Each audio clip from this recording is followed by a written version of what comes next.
back for another video. I'm gonna be finishing up working on my E36.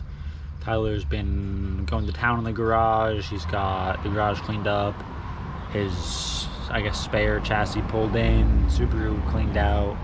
I don't know what his plan is for the chassis. I don't think he fully knows yet, but he's working on there, getting the motor pulled out. I'll show you guys that in a minute, and I'll show you some new stuff that I got for my car as well.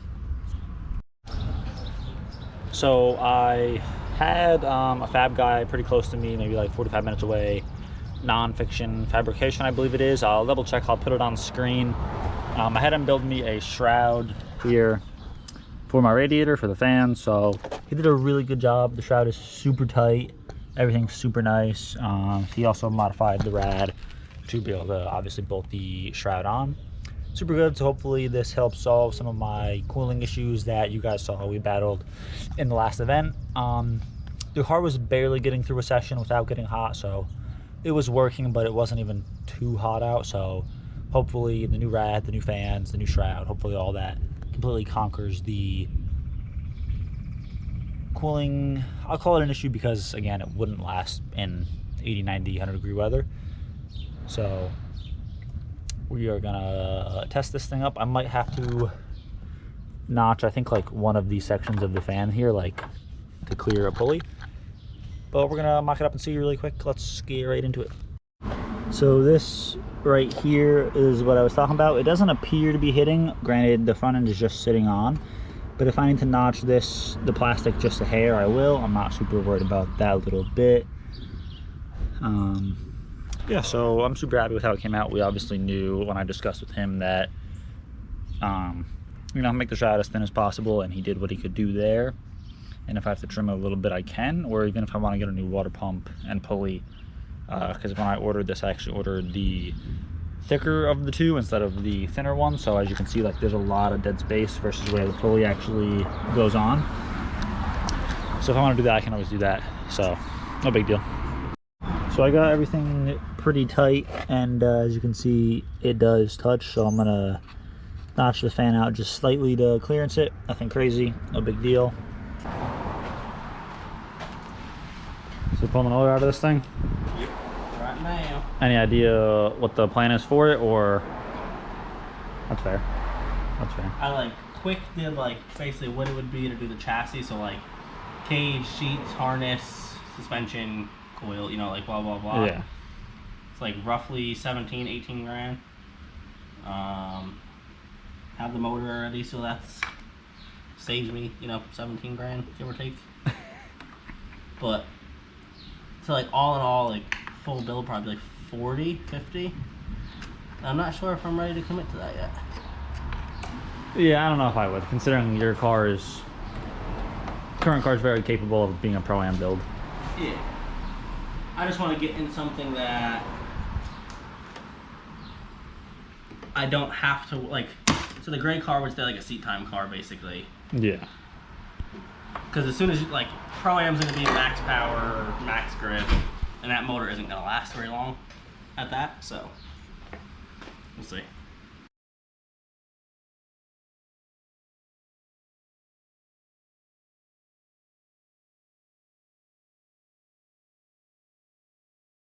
Alright, so Tyler's pretty much got the motor out of his spare chassis. Bam. Bam, on the ground. That's getting it down. Out. Ready for the junkyard. Time to sell it to Jack. And get rid of it. Jack don't need it. Get it gone. So as you just saw, Tyler got the motor out of his car. I'm working on getting the rad back in right now. I clearanced the fan already. I just took a grinder with a like sanding flap disc on it and just knocked it down a little bit. I'll show you that in a second. I'm gonna get the rad in, see how it fits, and maybe get some coolant in it and crank her over, see what happens. Maybe not today. It is Sunday. I want to relax a little bit, but maybe. We'll see how frisky I'm feeling. So I got the rad in. I got the one fan wired back up. I have to order more connectors to wire up the second fan. And some wire and a few other things to get the other relay put in. But this is how it fits. You know, it's this fan right here is wired up, plugged in. Made my clearance in there for the pulley. So I just got to wire up this fan, put water in it, and then we will check it out. So I'll probably finish that up during the week. It's Sunday, it's like 5 o'clock already, so I want to relax for a little bit before I have another 60, 70 hour work week. So gonna clean up and relax. All right, so I'm back working on the E36 here. I'm working on getting the fans wired in and getting the cooling system completely buttoned up. So I'm gonna get to wiring here, and hopefully we can fire this thing up tonight. Tyler and I got the second fan wired up. It's kind of tucked under there, little mess right there. We'll just put some water in it, and we're gonna fire it up and see how it holds temp at idle. Is this the wrong size, or are you just not on? Like, no, it's on. Like it comes all the way up to here. So it looks like it's like so big compared to the. Yeah. Yeah. See how it holds temp at idle. When we put the rad in the first time, the car temped up to like 2 something at idle. It used to sit at like 175. That was also with only one fan. So we got 2 fans now in the shroud, bigger rad compared to the thermostat too. Yeah, with 1 fan. So no thermostat again. Did the little delete plug. So we'll see how it does. Hopefully it does well. I'm kind of nervous, honestly, because if it doesn't work, I'm sad. A lot of money down the drain there. All right, so we're letting the car warm up now. I actually had a slight little fuel leak Tyler spotted, so I'm glad he caught that before we burn this thing down at the track, so that's cool. So we got that sorted really quick. Just a line was a little loose. It's gonna temp up, and I'll let you guys know how it goes.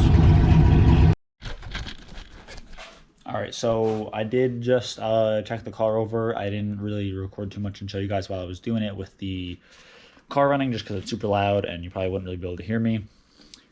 So the way the car's set up right now, the first fan kicks on at 175 degrees and shuts off at 170.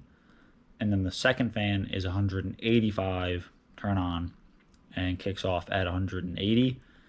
The car slowly crept up until the first fan kicked on, continued to slowly creep until the second fan kicked on. And then once that second fan kicked on, because I'm running dual 10-inch fans, once that second fan kicked on, it brought the car back down until the second fan kicked off. So it can hold its temp at idle, which is a plus. We'll see how it does at the track. But, it should all be well. I'm excited. So we're going to test it out here in a couple of days. So probably the next video you guys see, we should be up driving. I don't know who's all going, but I'll definitely be there. So hopefully we have fun and get down and run some good laps. All right, it's the next day. We're gonna finish button up the E36 here. We're gonna get the front end fully on, the headlights in and all that. It's actually Thursday, the 4th of July, so I'm off work. We're gonna try to get this completely buttoned up, and then hopefully just kind of hang out for the rest of the day. That was weird. My light camera just shut off. Yeah, so we're gonna finish the E36 up. Hopefully relax the rest of the day and go driving this weekend. We got a birthday party Saturday, so we're gonna drive just Sunday. And yeah. So I just got most of the front end back on. I haven't put like the front bumper on yet because I'm unsure if I want to run that just for temperature purposes. I'm gonna put it on just to see. But as you can see, headlights are in and everything. Front bar's on.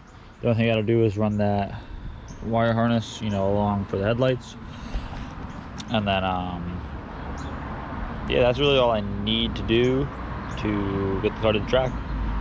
Which I don't even really need the headlights, but I just don't want all that wiring flopping around. So we're gonna take care of that before we go, and she should be a ripper. All right, so I got the rest of the full front on. If you guys can hear me, I'll show you really quick.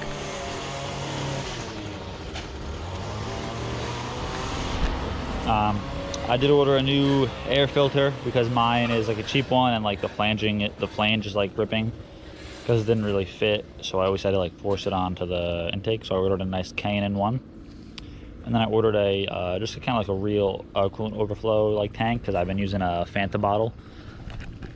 As you guys can see down there, Crush. We like Fanta more around these parts, so I don't know where we got Crush from. At least I do. It was probably Tyler's. Yeah, I think that's really all I gotta do to my car. Like I said, I gotta move some of that wiring and plug it in, but otherwise I think we're pretty much done. Yeah, thank you guys for who entered the Instagram giveaway. You guys on YouTube here probably didn't even hear about it, but that's all you gotta follow us on Instagram. We give away some stuff from time to time, so thank you guys. Happy 4th of July. We have some merch down below. Link in bio always. I actually have some on right now, if you could see it. We have license plates, which I just put one on my car. Let me show you guys that. It's pretty sick. So there it is. We have 2 options, so you can browse through them. Jet tags, stickers, hoodies, long sleeves, air fresheners, a bunch of stuff. Appreciate it if you guys check it out. Our next video will be us driving. Hopefully us. I don't know who's going yet. It really might just be me and Scotty, but you know, Scotty's still a beginner, so we can't really tandem yet. But we'll get some good footage for you guys regardless. So thank you guys for watching. Peace out.